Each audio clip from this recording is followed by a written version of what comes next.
Hey everybody, I've heard from many of you that you've wanted me to address this topic, going through a divorce. What do we do? So stay tuned.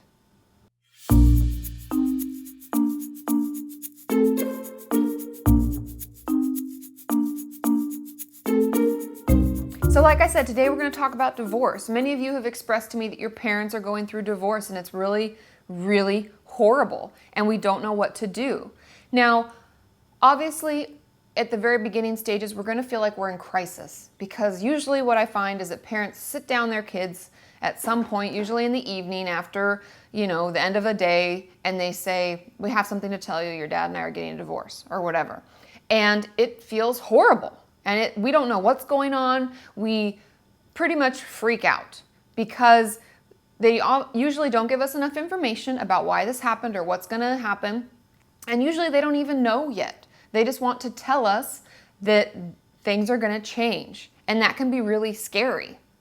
So this is happening to us. Now what?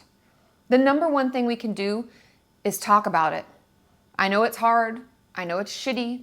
I know the whole time you're thinking, how many nights am I spending with dad? How many nights am I spending with mom? What are we going to do for Christmas or Hanukkah or whatever celebrations that we have as a family? What about my birthday? And you just start to ruminate on it and make this issue into something even greater. And the more we talk about it with people, the more we, number one, realize we're not alone. I know many of you are aware of the statistic that more than half of marriages end in divorce.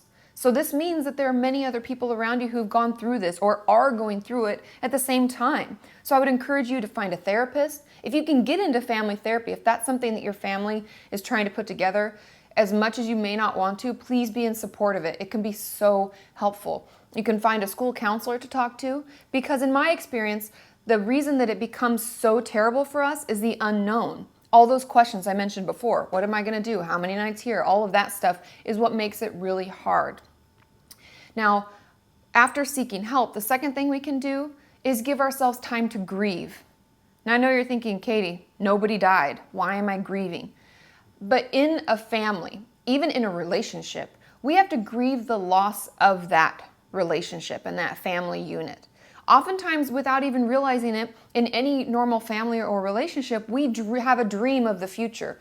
We imagine what we're going to do, and we imagine graduations and events and things that our family will do together.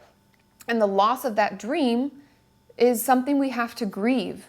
And you may be angry at first. I find oftentimes we go through the same stages of grief that we do when we lose a loved one. And so I have a video on grief that I'd like you to check out on Grief and Grieving, and it can really help you process through these stages. And that's why therapy can be so helpful, because as we go through those stages, we can get the support and process it and come out the other side better, happier, healthier.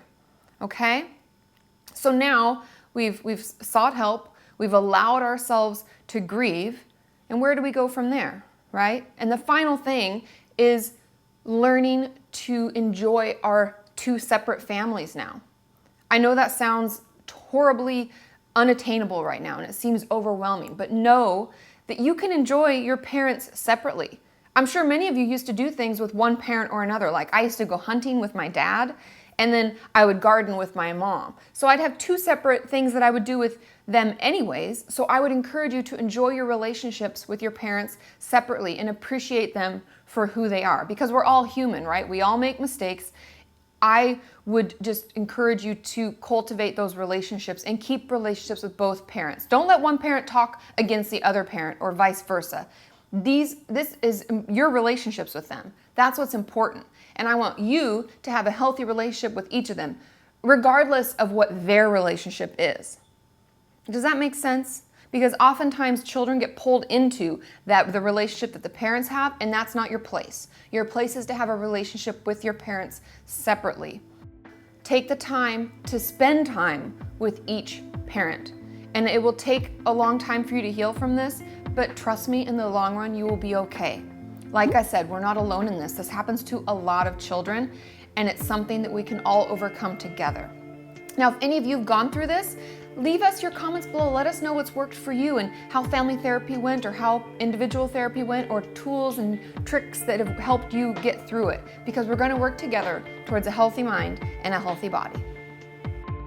Oh, Oh, and I almost forgot, if you know someone who's struggling with divorce, please, please, please share this video on any and all of your social media sites. You can click the link below, share, and copy and paste that on Facebook, on Twitter, on Tumblr, because the more we help one another, the more we all recognize that we're not alone. We're in this together.